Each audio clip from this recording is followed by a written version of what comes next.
Assalomualaikum barchaga. Bugun men sizlarga o'zlaringizni jinagan zeynetakılarыңызda ko'rigi және ол туралы анықтаманы қалай алу жолын көрсетемін. Бірінші егер порталына кіресіздер, бірінші бетке.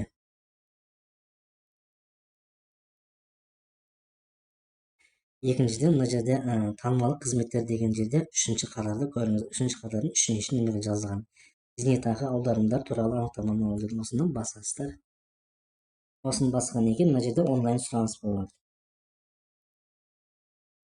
Онлайн сұраныс басқаннан кейін мына жерде сіздерге бірінші сервис қайта деп шығады. Өйткені біз ETS'қа күріштен кірген жоқпыз. Сол үшін қайта шықпау үшін біз ETS'қа күрішімізді кіріп аламыз. Сол үшін кіруді басамыз. Мына жерде ETS'қаны басамыз. И мына жерде сертификатыңызды таңдаңыз дедік. Сертификат дегеніміз біздің күрішіміз, ETS'қа күрішіміз.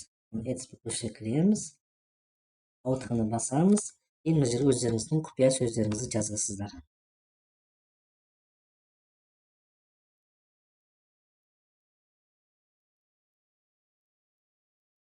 Сөзін жазғаннан кейін мына жерде енді өздеріңіздің қай жылдан бері көрем десеңіздер болады. Мысалы мен 2020-ны қояйын.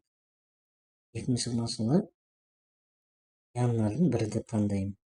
И бүгінгі числоны жазайын. Бүгінгі, яғни бүгін ноябрьдің 22-сі, 21-і. 21-і, 0-11-і, 2022. Осы аралықтағы менің өзімнің жиналған зейнетақымды көру үшін осы уақытқа дейінгі көруге болады. Қол қоюды басамыз. Қол қою деген жаңағы жерде енді арғырап сіздер күріштің қол қоюын таңдайсыздар. Қазір ашығын көрсетемін.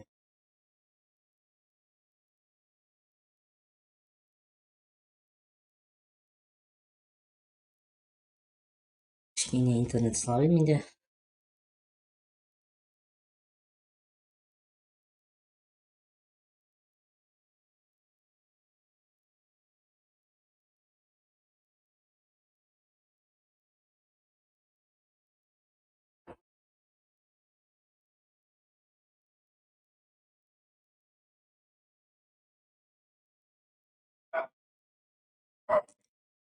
Мына жерде кіргеннен кейін мына жерде қараңыздар. Бұл жерде SMS арқылы кірсеңіздер де болады. Біз электрондық вариант таңдағаннан кейін біз электрондық күрішпен кіреміз. Мына жерде егер сіздерде өздеріңізде паспортыңыз бүгін кірем десеңіздер, ол үшін арнайы кадрайдер болады. Паспорт тығатын, чип арқылы тығатын. Егер ол чип тығатын паспорттарыңыз болмаса, онда біз флешкамен кіреміз, или компьютерге сақталған болса, компьютер арқылы кіреміз. Сол үшін біз мына флешканы таңдаймыз. Мына жерде ETS'қа күріш. И екіншісін таңдаймыз. Қол қою таңдаймыз. Мына жерде тағы сол құпия сөздеріңізді жазасыздар, жаңа алдыңғы жазған құпия сөздеріңізді. Сәт басасыздар.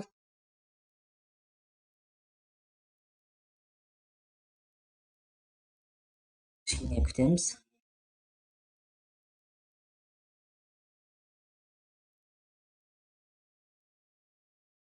Міне, мына жерде 1 сағат артық емес дейді. Значит, бұл 1 сағаттың аралығында сіздерге шығады. Менде ол сразу шықты. Орысша болса орысшасын, қазақша болса қазақшасын алып көруге болады. Мен қазақшасын басайын. Менің жинаған зейнетақымның қоры міне. Қанша жиналған көруге болады.